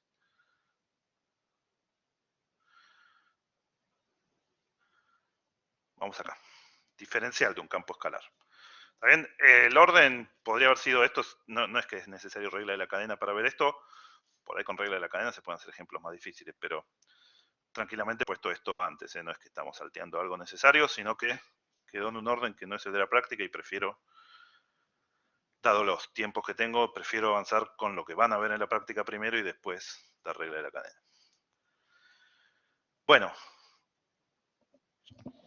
básicamente lo que quiero es empezar a ver Taylor a primer orden. Sí, que es la justificación que dimos para la existencia, para la definición de diferenciabilidad era, quiero hacer Taylor a primer orden. Y después, excepto en la interpretación del gradiente, nunca más hice Taylor a primer orden. Solo hice, bueno, definición de diferenciabilidad, C1, derivadas direccionales, etc.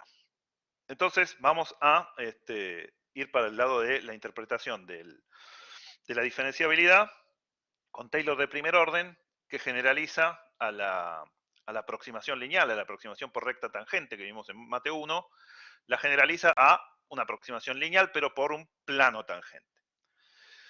Entonces, nosotros tenemos una función diferenciable f, ¿sí?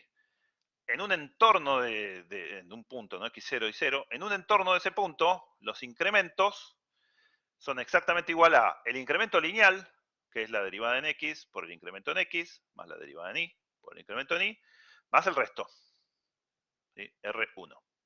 Esto es una igualdad exacta porque tengo el resto. Si le saco el resto, ¿qué tengo? Una aproximación, ¿sí? La igualdad es, entre comillas, tautológica en el sentido de que defino a R o a W como la diferencia entre estas dos cosas. Pero si yo digo, bueno, lo tacho porque es de un orden más alto en los incrementos, o sea que aporta menos. ¿Sí? Si estos incrementos son de 0.1, los que estén acá van a ser de 0.01. ¿Sí? Lo que acá era un décimo, acá es un centésimo. Entonces, es lo jugoso de la aproximación está acá, o lo jugoso de la igualdad está acá. Esto que acá que me sobra es algo chiquito. Y entonces lo que tengo es una aproximación del incremento a primer orden. ¿Sí? A primer orden, el incremento en la función, que el lado izquierdo sería el exacto, la diferencia entre lo que vale en xy y lo que vale en x0 y 0, lo puedo aproximar como la combinación lineal de los incrementos en x y en y, donde a cada incremento, el incremento en x lo peso por la derivada en x y el incremento en y lo peso por la derivada en y. Esto tiene sentido porque estoy diciendo, bueno, la función cambia cuando yo me voy del punto x0 y 0 al punto xy, cambia porque cambia x y cambia y. Este primer pedazo me dice, bueno, fíjate cuánto cambió x. X menos x0, bueno, puede ser grande, chico, digamos, tendrá algún valor. Y además, fíjate cuánto responde f al cambio en x. ¿Sí? Si esta derivada es muy alta, quiere decir que f es muy sensible al cambio en x. Entonces, en este producto se combina el efecto de que cambió x con el efecto de que f cambia cuando cambia x. Este producto me dice cuál es el efecto del cambio en la variable x sobre el cambio total. Análogamente, este producto me dice, bueno, fíjate que cambió y que f responde a los cambios en y. Este producto lo que me da es el cambio, en el incremento en f debido al incremento en y. Entonces, el incremento total, ¿sí? Lo aproximo por la suma de estos dos incrementos. Lo que cambió f porque cambió x, más lo que cambió f porque cambió y, a primer orden. ¿Está bien? Y esto es análogo a, ¿se acuerdan cuando en Mate 1 decíamos el diferencial de una función derivable era f' en el punto por dx? ¿Sí? Y esto aproximaba, bueno, esto intento hacer un aproximado, a el incremento f. El incremento exacto era, bueno, la diferencia entre f de x y f de x0. Esto era el incremento exacto. Y esto se aproximaba por el diferencial. ¿Qué es lo que pasaba ahí? Solo cambiaba x, así que tenía un dx y una derivada.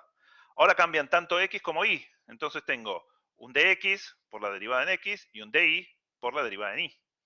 ¿Está bien? Esa es la forma en la que lo escribí acá abajo.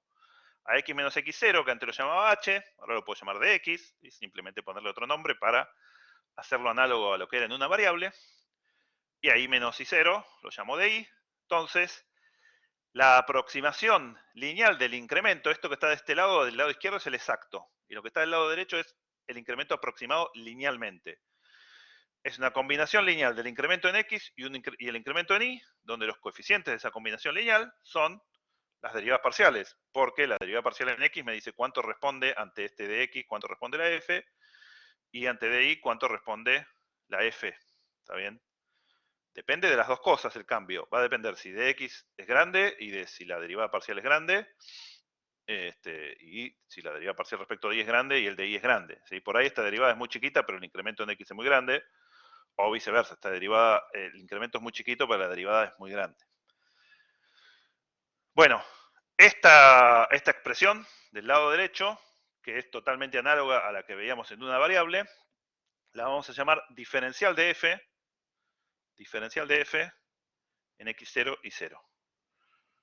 ¿Sí? Es totalmente análogo a lo que decíamos en una variable. En una variable era derivada por dx, ahora va a ser derivada en x por dx más derivada en y por dy. ¿Está bien? Bueno, ¿qué es lo que me decía? Me gustaría tener un poquito más de espacio para dibujar acá, pero ¿qué es lo que me decía el incremento en una variable, el dx? ¿Se acuerdan? Yo tenía la función y la recta tangente L y F. El incremento exacto era, imagínense que estamos acá en el x0, el incremento exacto era, bueno, ¿cuánto cambió acá? Este cachito. Y si yo me iba por la tangente, este cacho era el diferencial. ¿Sí? El diferencial era el incremento que hubiera tenido si en lugar de moverme por el gráfico de f, me movía por la recta tangente. ¿Se acuerdan de esa interpretación del gradiente? Era del gradiente, del diferencial de una función, era el incremento medido no sobre el gráfico, o sea, no sobre la función exactamente, sino sobre la tangente. ¿Sí? Que eso, dado que la función podía ser fea y difícil de calcular el incremento exacto, nos servía para aproximar el incremento. ¿Está bien? ¿Cómo lo aproximamos el incremento? Decíamos, bueno, me voy por la tangente y mido el df en lugar de el delta f. Ahora va a ser lo mismo, solo que tenemos dos direcciones. Tenemos la dirección en x y la dirección en y. Entonces no solo me voy a poder mover, por ejemplo, acá en la dirección en x, sino que habría una segunda dirección para acá, en y. Y lo que van a formar esas dos direcciones es un plano tangente. Entonces, ¿cuál es la interpretación de esa diferenciabilidad a primer orden? O sea, la de la diferenciabilidad es una definición, pero ¿qué quiere decir eso en términos geométricos? Quiere decir que a primer orden la puedo aproximar al gráfico de la función con un plano. Así como la derivabilidad en una variable me decía, a primer orden lo puedo aproximar al gráfico de una función por una recta y medir los incrementos de la función en esa recta tangente, ahora va a ser lo mismo. A primer orden, si la función es diferenciable, voy a poder poner acá una tabla y moverme sobre esa tabla es casi equivalente a moverme sobre la superficie. ¿Está bien?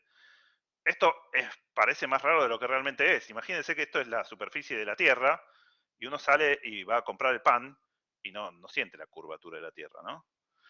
Porque el plano tangente, ahí uno se mueve tan poquito relativo a la curvatura de la Tierra, uno se mueve tan poquito que no se da cuenta de que está fuera del plano tangente. Es lo mismo que si nos moviéramos sobre una tabla derecha, ¿sí? Como que nos ponen una tabla y nos movemos por ahí. ¿Está bien? Se entiende que es algo bastante intuitivo esto, que uno dice, bueno, pero la aproximación de esta tangente puede ser una porquería. Este gráfico está, entre comillas, diseñado para que se vea bastante la diferencia entre el plano tangente y la superficie, pero si uno se acerca lo suficiente acá y la función es diferenciable, son indistinguibles el plano y la superficie. ¿Sí? La superficie localmente se aproxima de manera muy buena por un plano. ¿Está bien? Por eso uno camina y le parece que está en un plano. ¿Sí? Es el terraplanismo. ¿Se entiende?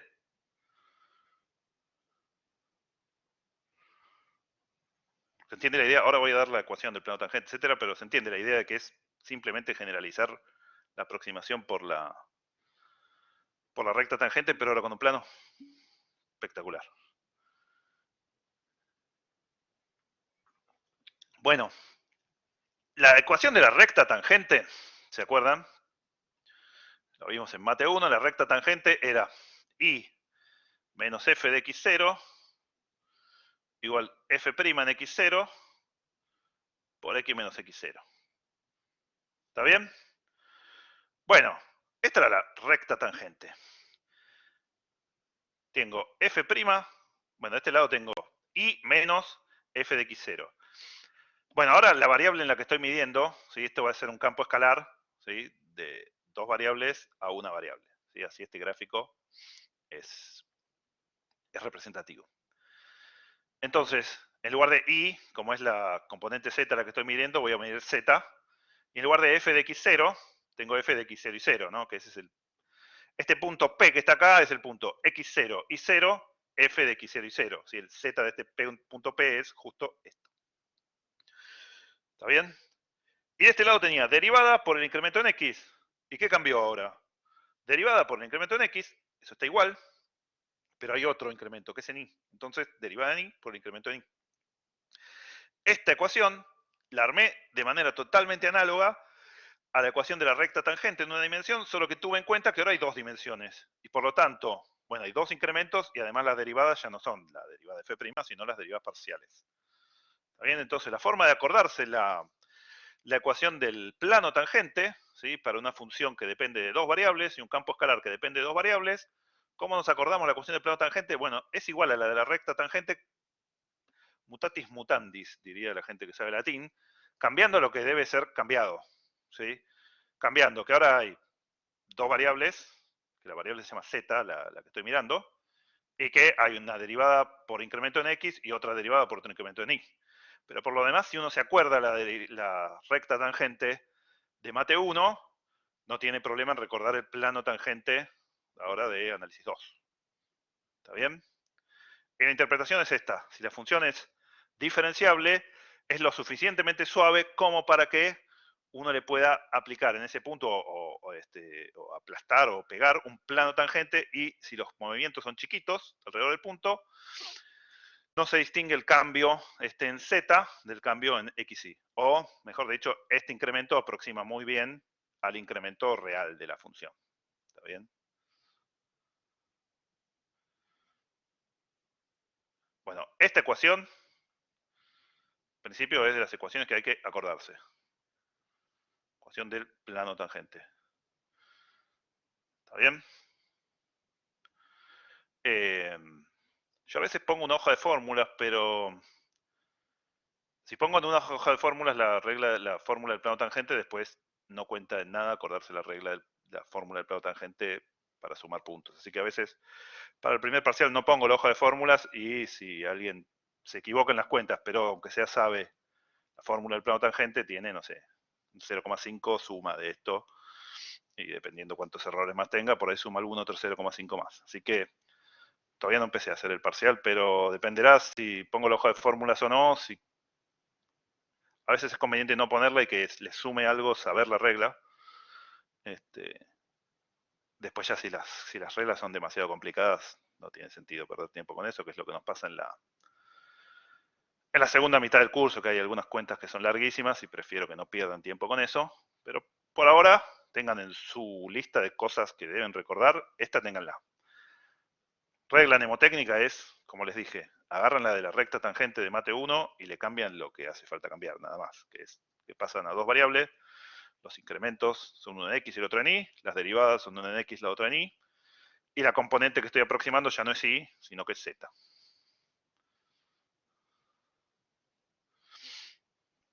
Bueno, en base a la ecuación del plano, lo que podemos sacar es la normal al plano. ¿Sí? La normal a un plano en general, ¿se acuerdan? Un plano, creo que lo vieron al principio del curso, con Estela y con vieron al principio del curso con Estela y con Marilis, tienen un plano así, la normal es, bueno, A, B, C. ¿Sí? Tiene que estar todo al mismo lado, así que pasaría, o paso el Z de este lado, o paso estos dos del otro lado. ¿Está bien? Entonces, la normal, si imagínense que pasé el Z restando, tendría, multiplicando a X, tengo la derivada en X, multiplicando a Y, tengo la derivada en Y, y multiplicando a Z, si lo mandé de este lado para que me quede esta forma implícita usual del plano, tendría menos 1. Que es la que está acá. Derivada en X, derivada en Y, menos 1. ¿Está bien? Esa, fíjense, si vamos al gráfico, bueno, ¿cómo son estos? ¿Positivo o negativo? No lo sé, en principio. Acá, bueno, en este punto, por ahí son los dos positivos, etcétera, pero seguro que si yo grafico la normal, esa, fx, fi, menos 1, ¿cuál es? ¿Para qué lado apunta? ¿Para arriba o para abajo? Si grafico la que tiene menos 1, etcétera. Para abajo, perfecto. Buenísimo. Eso es, lo voy aclarando porque este tipo de gráficos, ahora no tanto, porque no hacemos tantos gráficos, pero cuando veamos integrales sobre superficies un poco antes del final del curso, esto de decidir, mira, esta normal está apuntando para arriba o está apuntando para abajo va a ser importante. ¿Y cómo decido si apunta para arriba o para abajo un vector? Me fijo en la componente en z, si es positiva apunta para arriba, si es negativa apunta para abajo. Simplemente eso. Entonces, esta sería la de fx, fi, menos 1. Y si en lugar de pasar el z restando, hubiera pasado todo lo que tiene x y todo lo que tiene y restando, me hubiera quedado menos fx, menos fi y 1 para arriba, que es la otra normal que podríamos graficar acá, así para arriba. Esta tendría menos fx, menos fi y 1 para arriba. ¿Está bien? A efectos de dar la ecuación de un plano, es irrelevante cuál de las dos usen, así que pueden usar cualquiera de las dos.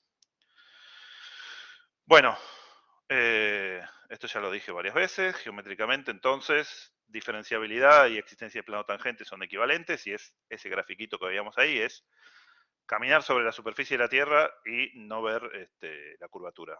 ¿Sí? Diferenciabilidad es el terraplanismo. Acá me falta un paréntesis. ¿Qué más? Cumple el rol análogo a la recta tangente. Los incrementos medidos en el plano tangente son los del diferencial. Esta fue la forma en la que introdujimos el plano tangente. Bueno, aprovechemos estos minutitos. Acá está. Para ver un ejemplo. Mañana vamos a ver otra forma de calcular planos tangentes. En realidad lo que vamos a ver es planos tangentes de superficies que vienen dadas implícitamente, pero ahora lo que quiero dar es el caso más sencillo. Así como si me daban una función en mate 1 y me decían, decime cuál es la recta tangente en un punto, y me daban la forma explícita de la función y el punto, lo único que tenía que hacer era calcular la derivada y decir, bueno, esto es y menos f de x0 igual a f' de x0 por x menos x0, ahora quiero hacer lo mismo, pero para una función de dos variables. Me dan una función de dos variables. X por y cubo menos 2x cubo. Y me piden encontrar el plano tangente a la gráfica de f en un punto 2, 3, f de 2, 3, y aproximar linealmente f en 2.01, 2.98, o sea, en un punto cercano al 2,3, pero que no es el 2,3. Para empezar, ¿por qué justifico que voy a poder, que va a existir un plano tangente y que puedo hacer esto? ¿Qué es lo primero que a la hora de calcular el plano tangente y usar esa definición, qué es lo primero que tengo que chequear? ¿Que sea diferenciable? Exactamente. ¿Y cómo lo voy a chequear? ¿Voy a mostrar diferenciabilidad por definición? Es un polinomio, ¿no? ¿Qué es lo que hago? Es lo que está acá, ¿no? Claro, exactamente. Lo que dice Jeremías es mostrar que son C1, o sea que tiene derivadas parciales definidas en todos lados y que esas derivadas parciales son continuas en todos lados. Entre paréntesis, eso está como ejercicio en la práctica. En la práctica creo que hay tipo un ejercicio que es un polinomio de justificar que es diferenciable en tal punto y no me acuerdo si pide una derivada direccional o qué. Y después está la pregunta de qué pasa con un polinomio en general la respuesta de qué pasa con el polinomio en general es lo que dijimos hoy. La derivada de un polinomio es un polinomio, y entonces siempre van a ser C1 los polinomios y siempre van a ser diferenciables. ¿Sí? Es contestarlo con palabras, ¿sí? No más que... No hace falta probar que la derivada de un polinomio es un polinomio, eso ya lo damos por hecho. Bueno, las derivadas parciales de mi función son y cubo menos 6x cuadrado. Si derivo esto con respecto a x, me queda y cubo, y este me queda 3 por 2, 6 por x cuadrado. Y cubo menos 6x cuadrado. Y la derivada con respecto a y me queda 3x cuadrado, 3x y cuadrado, y la derivada de esta otra es 0.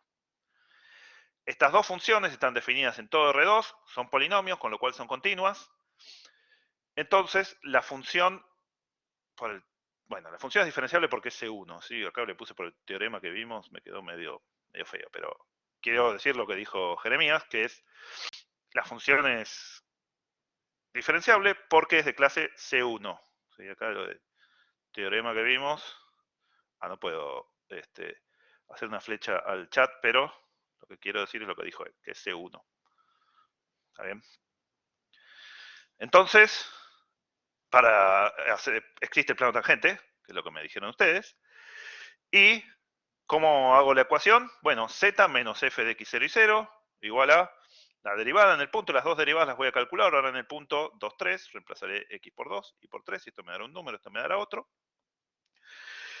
Lo que vale en el punto, y a la derivada de x la multiplico por x menos 2, y a la derivada en y la multiplico por y menos 3. Entonces, f de 2, 3. Verifíquenme esto porque la verdad que no... Verifíquenlo después porque ahora ya no tenemos tiempo. La verdad que no chequeé que haya hecho bien estas cuentas. Me parece que el año pasado sí las chequeé, pero... 30, vamos a chequear una, vamos a chequear f de 2, 3. 3 al cubo es 27 por 2, 54, menos 16. Está bien, ¿no? Este 38 está bien. Bueno, las dos derivadas estas es lo mismo, pero aplicadas ahora a estas funciones. ¿Sí? Esto me va a dar 27 menos 24, que es 3, eso está bien. Bueno, y la última se las dejo chequear a ustedes. Pero se dan cuenta, como hice estas tres, simplemente evalué la función y las dos derivadas parciales, y tengo los tres numeritos. Con estos tres numeritos, armo la ecuación del plano tangente. Z menos 38 igual a este 3 por x menos 2, porque x0 es 2, este 54 por y menos 3, porque y0 es 3. Simplemente armo la ecuación que tenía en la diapositiva anterior. Z menos 38 igual 3 por x menos 2 más 54 por y menos 3. ¿Está bien? Esta es la ecuación del plano tangente. Plano tangente en 2, 3, bueno, f de 2, 3 que es 38. ¿Se entendió cómo dice el plano tangente? Es la recta tangente en dos variables. Sí, es la forma esa de mnemotécnica de recordar. Bueno, lo que podría pasar es que si las dos derivadas existen, ¿sí? Vos lo podés hacer el plano. Ahora, lo que va a pasar es que lo que está acá abajo, que es la aproximación no va a ser buena. Vos por ahí te movés en una dirección cualquiera y lo que recién podíamos garantizar, si es diferenciable, la aproximación es buena. Si te movés en una dirección cualquiera y la función no era diferenciable, por ahí ni siquiera tiene imagen en esa dirección, o si tiene imagen es muy distinta a lo que vale. Es como decir, imagínate que vos en Mate 1 dijeras, bueno, el módulo no es diferenciable, pero yo le pongo esta recta. ¿Sí? Esta recta y está definida, poner que dije, acá la definí. Pero es una mala aproximación. Claro, exactamente. Bueno, y la cuenta que está acá abajo, que no sé por qué, la escribí complicada y nunca me acuerdo de cambiarla. Pero ¿qué es lo que tengo que hacer para aproximar f de 2,1, 2,98? F de 2, 3, paso el 38 para este lado, y tengo z igual 38 más 3 por x menos 2 más 54 por y menos 3. ¿Y cómo aproximo en este punto? En 201, 298, 201 es x. Claro, exactamente, y 298 es y. Exactamente. Bueno, esto que está acá abajo es una forma medio complicada de decir eso. No sé por qué lo escribí tan complicado. Y porque aproximé el diferencial. O sea, creo que lo había escrito primero como ejercicio de diferencial y después lo adapté a plano tangente. Y esta es una forma fea de decir lo que dijeron Luciano y Agustín, que es Z lo tengo, entonces mi aproximación es simplemente reemplazar el 2,01 acá, que menos 2 me va a quedar 0,1, el 2,98 acá, que menos 3 me va a quedar menos 0,02, ¿sí? Que es esto de acá, y me va a quedar 38 menos 1,05, 36,95. ¿Está bien? Bueno, si quieren ignorar esto y decir simplemente armé la aproximación por el plano tangente y reemplacé x por 2,01 e y por 2,98. Esa es la forma natural de decirlo. ¿Está bien? Bueno, esto que acabamos de hacer, el primer término de acá arriba, 38, es este 38 que lo pasé para acá. Y después dice 3 por x menos 2, que era este que estaba acá. ¿Está bien? Y el otro es 54 por y menos 3. Es esto mismo, al que el 38 lo mandé del otro lado y aproximé, dije, bueno, z de este punto aproxima a f de ese punto. Bueno, entonces mañana lo que vamos a hacer es ver un poquito más de plano tangente para superficies implícitas, porque es con lo que termina la guía 3, y ver regla de la cadena, que es con lo que empieza la guía 4 y que va a permitir, al igual que en Mate 1, hacer derivadas más complicadas. ¿Está bien? Iba a decir algo y me olvidé. Bueno, mañana seguimos con eso. Bueno, no, lo que iba a decir es que esto que acabamos de hacer es Taylor a primer orden, así que cuando empecemos con Taylor y yo diga Taylor a primer orden, en realidad ya tenemos ejemplos y ya sabemos Taylor a primer orden. Esto que acabamos de hacer, así como la recta tangente era Taylor a primer orden en una variable, ahora Taylor a primer orden en dos variables es esto que acabo de hacer. Así que ya tenemos hasta hecho un ejemplo de Taylor a primer orden. ¿Está bien? Bueno, ahora sí, hoy terminé justito. Mañana termino con esto de plano tangente de implícitas y empiezo con regla de